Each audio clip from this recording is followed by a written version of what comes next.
Elementary, middle school, junior high, high school, I had all of these challenges. At the age of 9, I remember a teacher looking at me thinking I wasn't either smart enough to understand what she was saying or wasn't paying attention. She was talking to another adult, and she said, "That's the boy with the broken brain." And I was like, at 9 years old, right? And so those kind of identity issues, those beliefs, does that make a difference? Yes, right? And a lot of people believe that they can't do certain things. They could just never remember names. So I could teach them a strategy, but if the belief is not changed, what happens?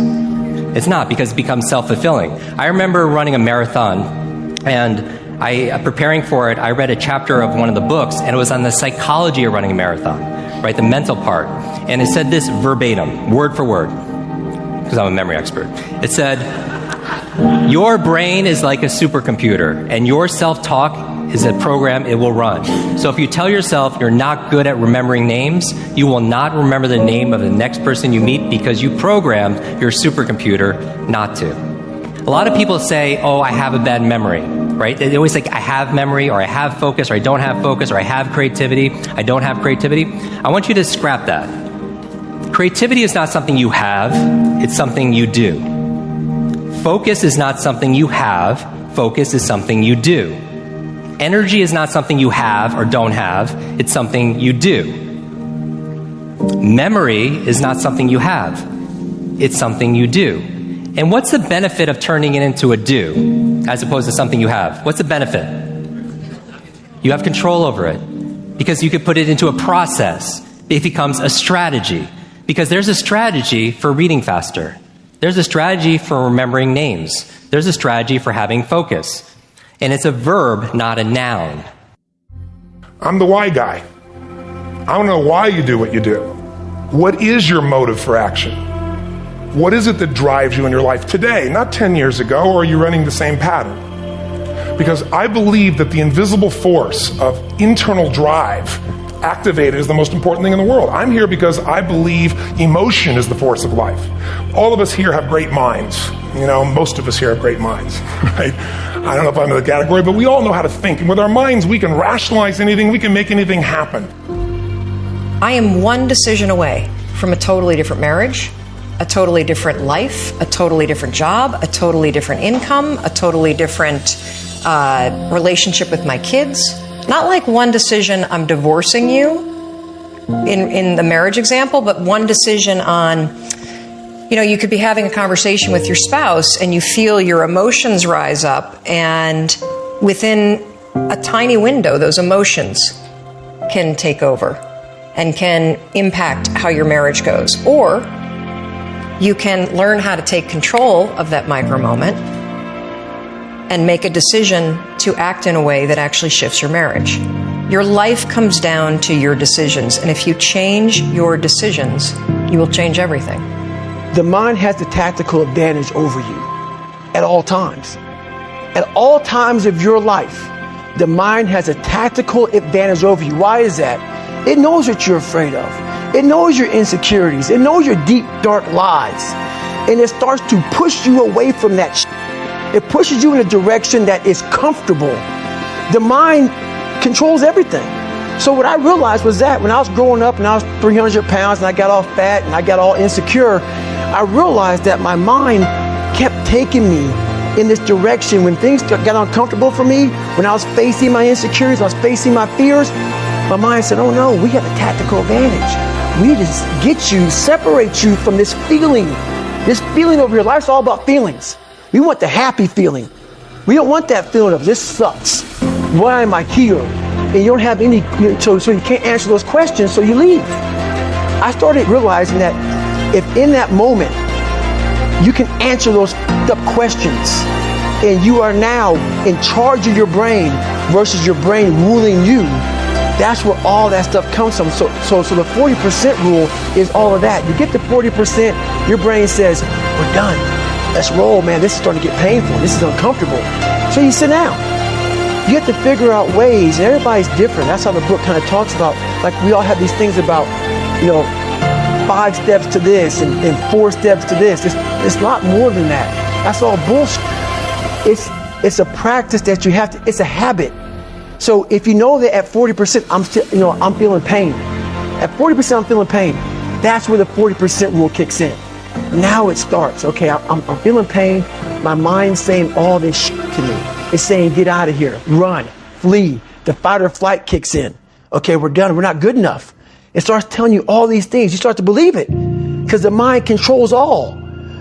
This is the time where you have to gain control back of your mind. And say, okay, let me see if I can go 45%. And once you start giving yourself more and more hope and start realizing, okay, the mind starts to be, okay, what are you doing? We're supposed to be going right and you're going left. You start then controlling your mind. Start finding more in yourself. And then it goes from 40% to a lot further than that. But that's the start of it though. Get to the spot where your mind is saying stop. Wherever that is, you gotta get there first. And then that's when that starts to work for you. You gotta control yourself in that moment. Let me give you the secret once and for all right here. Work. A lot. Based on what your mouth is saying. You want to be a millionaire? You need to become a workaholic. Right? You want to have good work-life balance and great family and be on the softball team and raise your kids and make $100,000? That's an amazing, let me just say it real quick. That's a ridiculous life. Making $100,000, that's a ridiculous life. You make $47,000 and see your kids and do your thing and be happy. That's great, right? But don't talk shit. Talk your reality. Talk your truth. Create a framework that you can follow. Because the only people listening to your excuses or your bullshit are your loser fucking friends. What is in us, we have no idea until we start trying hard. And I mean really trying hard, when you're obsessed with, hey, this is my new norm. My new norm is that, wow, this isn't always fun. It's not always meant to be fun.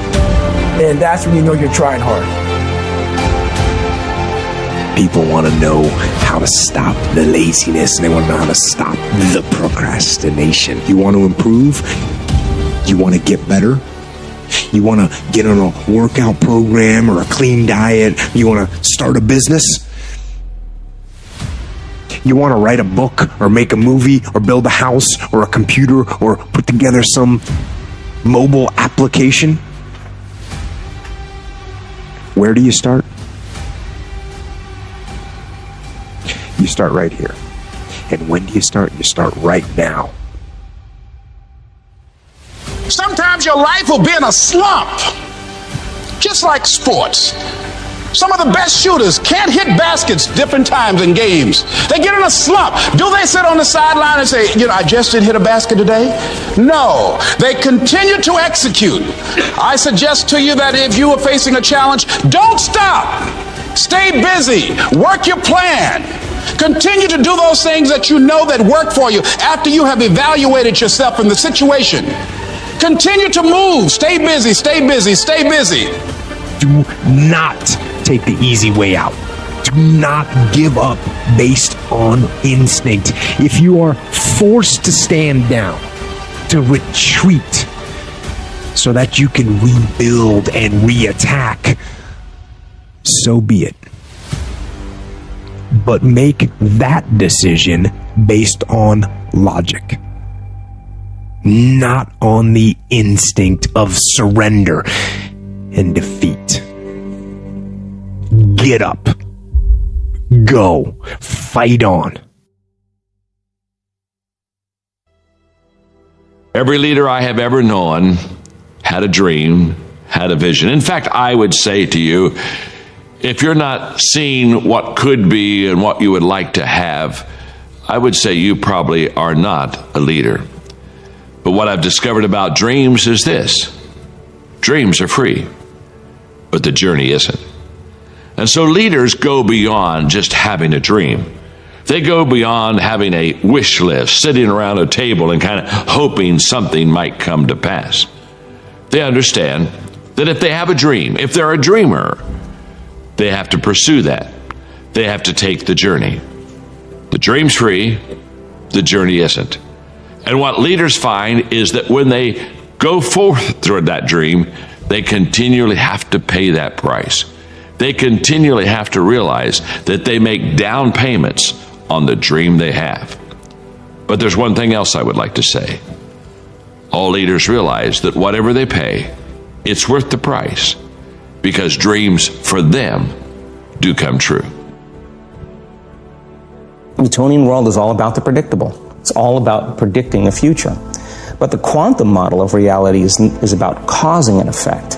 The moment you start feeling abundant and worthy, you are generating wealth. The moment you're empowered and feel it, you're beginning to step towards your success. The moment you start feeling whole, your healing begins. And when you love yourself and you love all of life, you'll create an equal. And now you're causing an effect. And I think that's the difference between living as a victim in your world, saying, I am this way because of this person or that thing or this experience. They made me think and feel this way.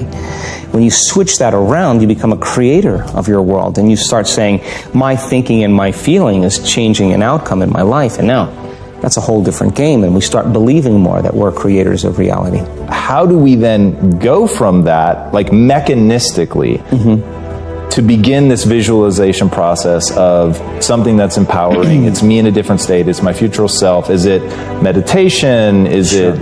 What does that look like? If you're not being defined by a vision of the future, then you're left with the old memories of the past, and you will be predictable in your life. And if you wake up in the morning and you're not being defined by a vision in the future, as you see the same people and you go to the same places and you do the exact same thing at the exact same time, it's no longer that your personality is creating your personal reality. Now your personal reality is affecting or creating your personality. Your environment is really controlling how you think and feel unconsciously, because every person, everything, every place, every experience has a neurological network in your brain.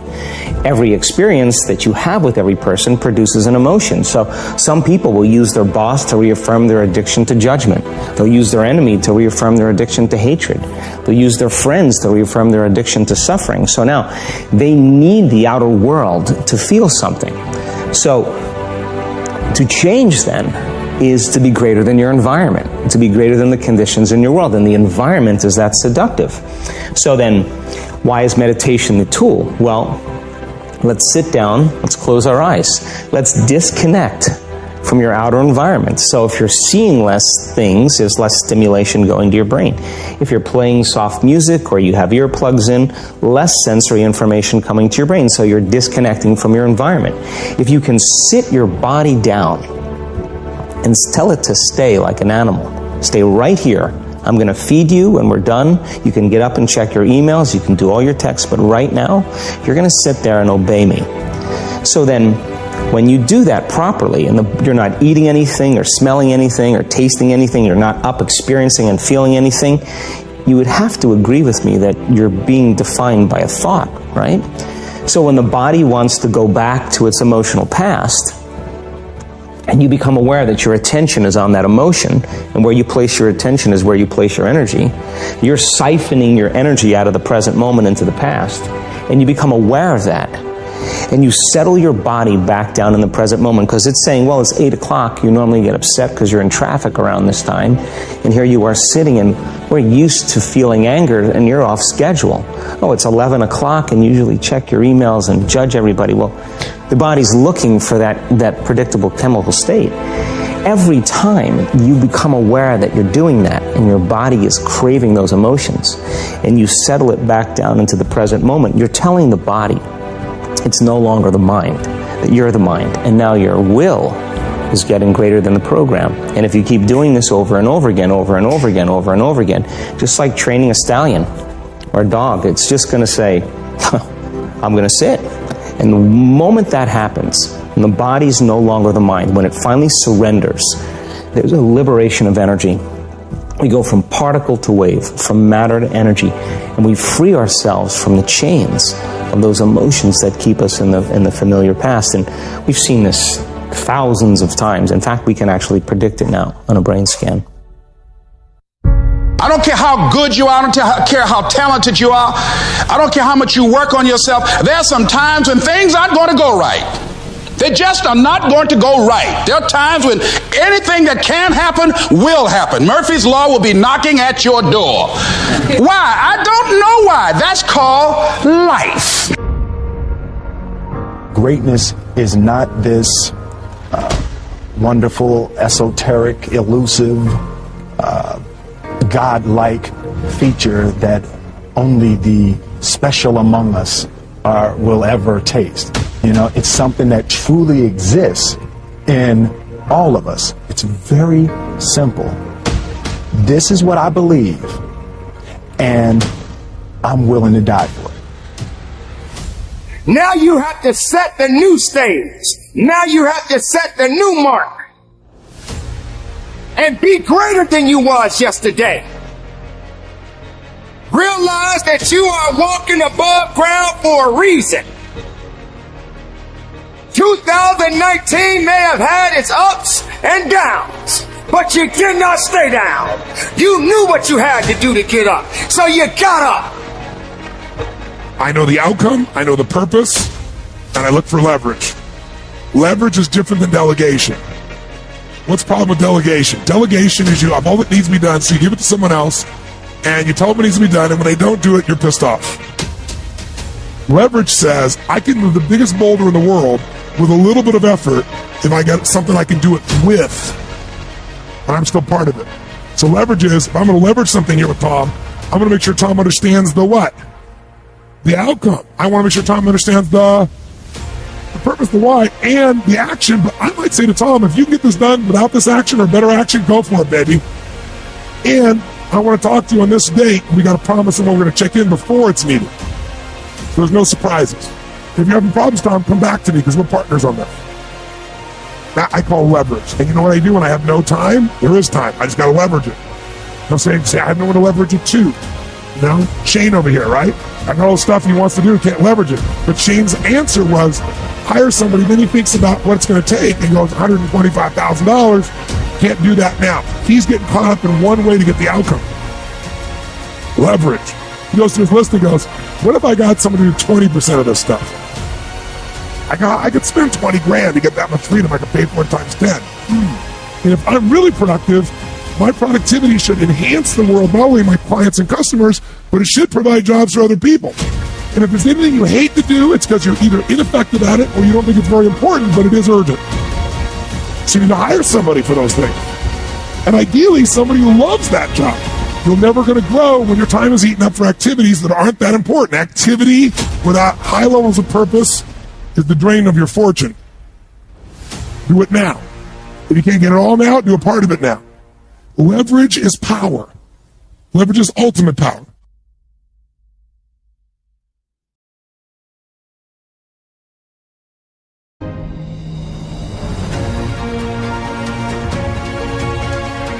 Are you ready to shift your mindset and elevate your life? Don't miss out. Hit that subscribe button now for exclusive videos and surprises, ring the notification bell, and join the Mindshift movement. Share this video with someone who needs a light in their journey, and let's build a revolution of abundance, one transformed life at a time.